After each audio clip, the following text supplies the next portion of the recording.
If I said picture a Power Ranger, this is what would come to your mind. The Mighty Morphin Power Rangers have the other 27 seasons beat in notoriety. And not just because they're the OGs, but they have 145 episodes, whereas most other seasons have a 40-episode average. But what Power Rangers did we not get to see enough of? What Power Rangers are only in one episode? While the villains usually just opt for brainwashing the ranger of their choice, there have been a few instances where they made an evil copy of a single ranger. And as boring as it is that they look exactly like their good counterparts, they make the list by default of the fact that we do only see them in one episode. In Blue Ranger Gone Bad, Billy Cranston is replaced with an evil clone who he must fight to prove he's the real deal. Mara and Capri steal Tori's look to make a photocopy in Ninja Storm's Beauty and the Beach. And while her witty one-liner does hit pretty good, nothing beats Tommy Oliver's after destroying his robo-clone in Ninja Steel's Dimension in Danger. You ain't nothing but a cheap copy. But no single Ranger clone is as famous, or infamous for bringing up so many questions, as Tom Oliver, a clone of Tommy Oliver from Season 2 of Mighty Morphin Power Rangers. In the 3-part episode Return of the Green Ranger, and yes, I know that means we see him 3 times, but we see these dudes twice and I still put them in my list of evil Ranger teams later. The Wizard of Deception clones Tommy from a lock of his hair and gives him his green powers back. At the end of this plot arc, Tom turns good, just like Tommy did, and helps the Rangers defeat a horde of giant rats. He ends up staying back in the 18th century where he can be his own person. And this begs the question, is Tom Tommy's ancestor? And why are there so many dudes that look exactly like Tommy in the past? Because we all remember the White Stranger. Such a sus name. A cowboy dressed in all white who rides through town just in time to help out Kimberly and her new friends in the 2-part episode, The Wild West Rangers. He doesn't morph, but the Wild West Rangers do. In true tokusatsu budget style, they morph into the same suits, but with some bits and bobs added by the crafty costuming department to make them look just a little bit more like cowboys.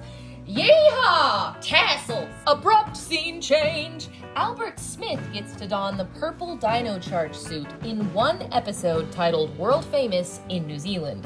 This 67-year-old cryptid hunter may not be on screen long, but he left a lasting impression. And there is one notable difference between his and Kendall Morgan's suits. Skirts aren't really my thing. While Albert got to live out every comic book nerd's dreams, some of the one-off Power Rangers only exist in fantasy, starting with the brief glimpse we get of the Ninja Storm Pink Ranger. Though I honestly think it looks more like purple, but that's because it's just a color correction of the actress in the blue suit. In the episode All About Beevil, Mara fantasizes of becoming a Power Ranger, though she was tricking them. So was she also faking the fantasy? I don't think so. She seems to be genuinely enjoying herself. However, later, when Mara and Capri do switch to the good side, her uniform color is orange. And since we know from the other Rangers the uniform highlights match your Ranger color, they probably did that to better match their villain colors, but Capri would be the one to morph into the Pink Ranger, and Mara would have been our first Orange Ranger, which I think would have really taken the wind out of the next Ranger's sails. The first Orange Ranger in all our hearts exists only in a dream sequence, as Boom, the SPD team's gadget tester and Kat's main assistant, fantasizes of being a handsome hero, adored and respected by the real Rangers. And yes, we can talk about the helmet. His helmet is a repainted yellow Ranger helmet from In Space. Why? Because they had them laying around and painting one was cheaper than making a new one. They did this a lot in Power Rangers seasons. In fact, the whole SPD A squad are wearing In Space helmets. Most people will tell you the SPD Orange Ranger's suit number is 0. But why would you fantasize about being a 0? I personally think it looks like a 9. Maybe that's just because 9 is my favorite number. Questioning reality? Yeah, I do that too when I think about Super Mega Force. Rangers appear in that season that we know nothing about other than they have never been seen before on this planet. In Power Rangers Mega Force, they use suits and footage from 6 Super Sentai teams that have not been previously adapted into Power Rangers seasons. Those include the Battalion Rangers, the Blitz Rangers, the Prism Rangers, the Lightning Rangers, the Supersonic Rangers, and the Squadron Rangers. And obviously, the Ranger you all thought of when you read the title of this video, the Cat Ranger.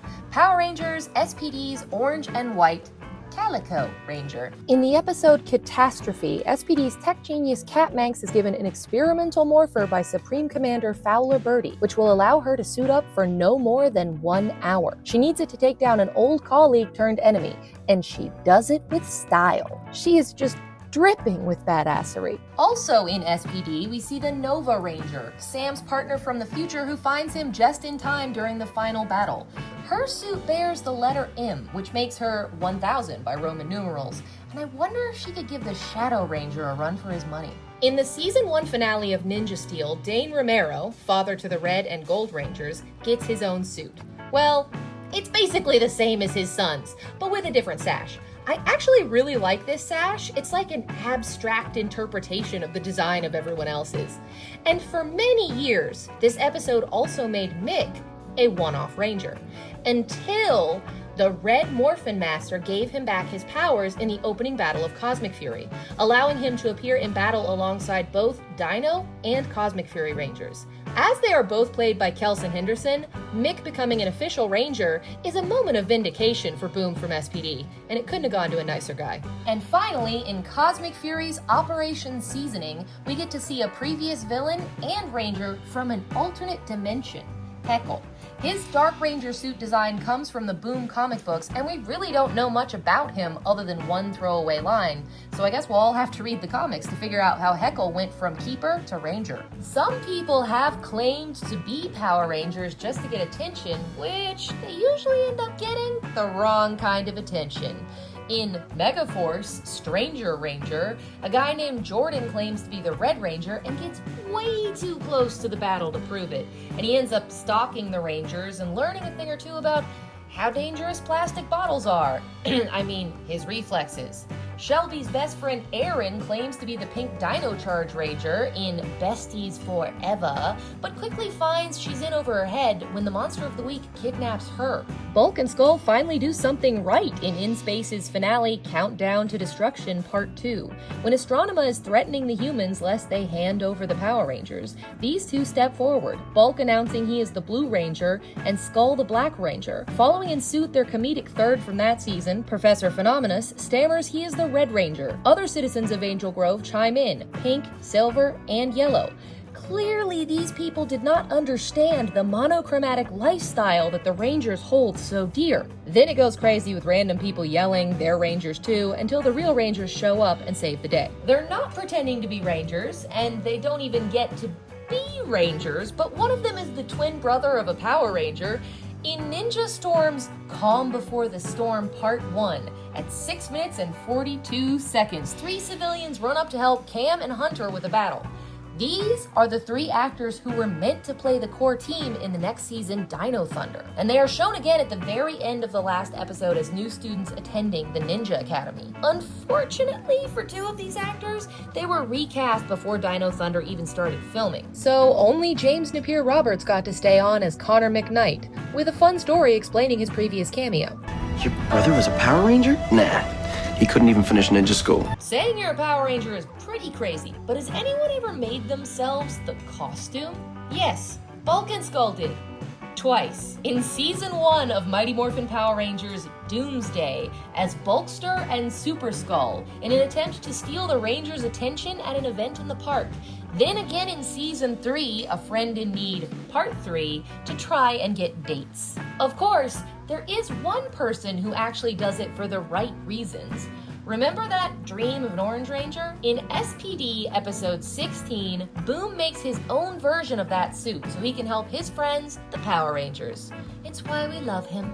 Sure, you have your recurring evil teams like the Psycho Rangers and the SPDA Squad, though they only appear in like 2 or 3 episodes, but there's nothing quite like the classic trope of an evil copy of the Rangers. All these teams took a page out of the Wild West Rangers book, super simple alterations to existing costumes. It's always something like a black belt or black gloves. So for this final leg of the video, I will be rating the fit.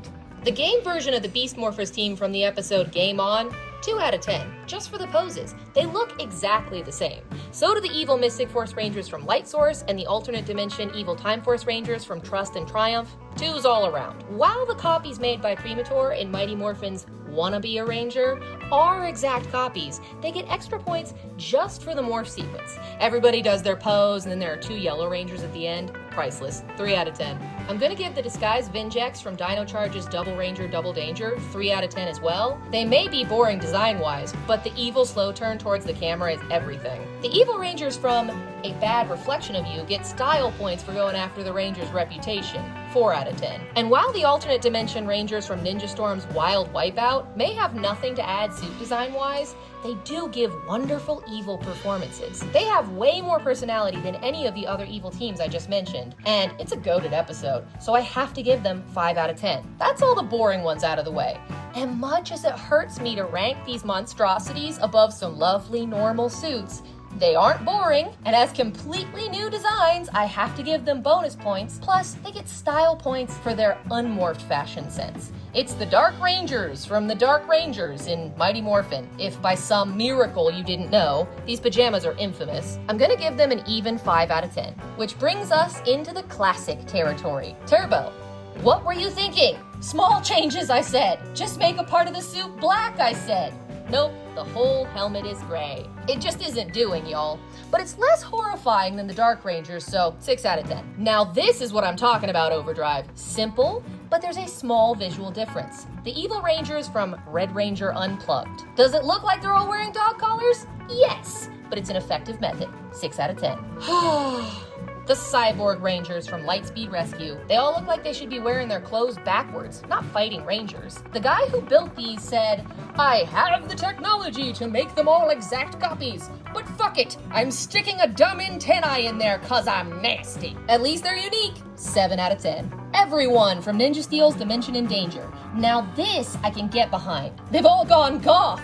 Spiky shoulder pads, so there's no question they're evil. Is it overly bulky and awkward? 100%, but I'm happy. 8 out of 10. Probably the most visually unique, ignoring you now, the Shadow Rangers from Wild Force. I mean, they said, a little black? How about a lot? The thing that gets me is, why not go full shadow? The highlights on the helmets just look wrong to me when they're not balanced by any color on the body. Much as I love the originality, I can't give these guys full marks. 9 out of 10. Okay, you're gonna call me basic, but the Mutant Rangers understood the assignment. I have to give them 10 out of 10. It's more visually balanced than Overdrive and Wild Force, less clunky than Ninja Steel and Lightspeed. I'm pretending Turbo and the Dark Rangers don't exist.